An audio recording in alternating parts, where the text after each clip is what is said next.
Mwigizaji maarufu wa filamu Tanzania Juma Kilowoko maarufu kama Sajuki ameaga dunia leo alfajiri katika hospitali ya rufaa ya Muhimbili jijini Dar es Salaam baada ya kipindi kirefu cha maradhi ya uti wa mgongo na figo ambayo yamekuwa yakimsumbua. Kifo hiki kimekuwa ni pigo kubwa kwa mke wake Wastara ambaye pia ni mwigizaji na timu kubwa ya watu wake wa karibu, wakiwepo wasanii wenzake ambao hadi dakika ya mwisho wamekuwa katika harakati mbalimbali kumsaidia marehemu kuendelea na matibabu. Msanii huyo amekuwa akiugua kwa muda sasa na kufikia hatua ya kufanyika kwa harakati mbalimbali za matibabu hadi huko nchini India ambapo alitakiwa kurudi hivi karibuni kuendelea kutibiwa. Kila mtu anajua Sajuki wangu. Sisi tulikuwa mfano nafikiri kwa ndoa za wasanii wote.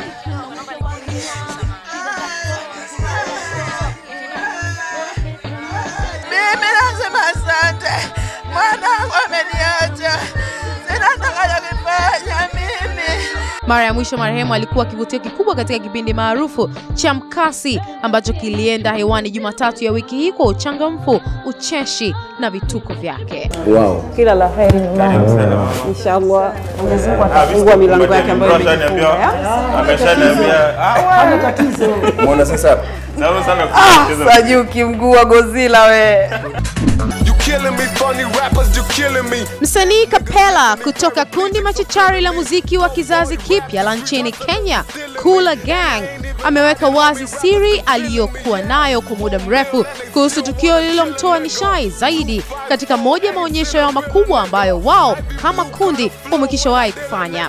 Kapela amesema kuwa hatasahau wakati mmoja ambapo alianguka mbele ya umati wakati akifanya yake, ambapo ilimbidi avunge kama tukio lile lilikuwa ni sehemu ya show ambapo aliliunganishia na push-ups kadhaa kabla ya kusimama tena na kuendelea kuburudisha watu.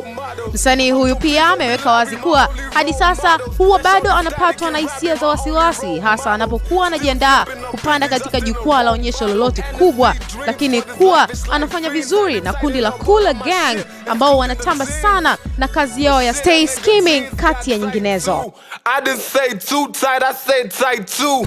Kanye West pamoja na Kim Kardashian wametangaza mpango wao wa kuchunguza jinsia ya mtoto wao wakati ujauzito wa Kim utakapofikisha umri wa wiki 16 ili kuweka maandalizi sawa, ingawa wote hawajaweka wazi bado juu ya jinsia gani hasa wangependa mtoto wao huyo awe nayo. Wazazi hawa tarajiwa pia wameweka wazi kuwa hawatapenda mtoto huyu pindi atapozaliwa aingizwe katika mpango wowote wa kibiashara kutokana na umaarufu ambao tayari wanao, na wanafanya kila wawezavyo kumweka mbali na biashara za mapaparazi. Taarifa mpya zinaweka wazi kuwa Kanye West amenuia kumvalisha pete ya uchumba Kim Kardashian mara tu baada ya kumaliza sakata lake la talaka na Kris Humphries litakapokamilika.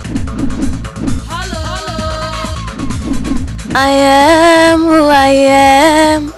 Ulitaka niwe mimi, oh Lord, you wanted me to be who I am. Mambo vipi? Naitwa Lady JD, naangalia E-News ya East Africa TV. Ni Hala 5 kama Kawes na wakali wanao shine. Leo ni Kelvin from Ubungo. Yeye anasema hello East Africa, I love you all. We love you too Kelvin.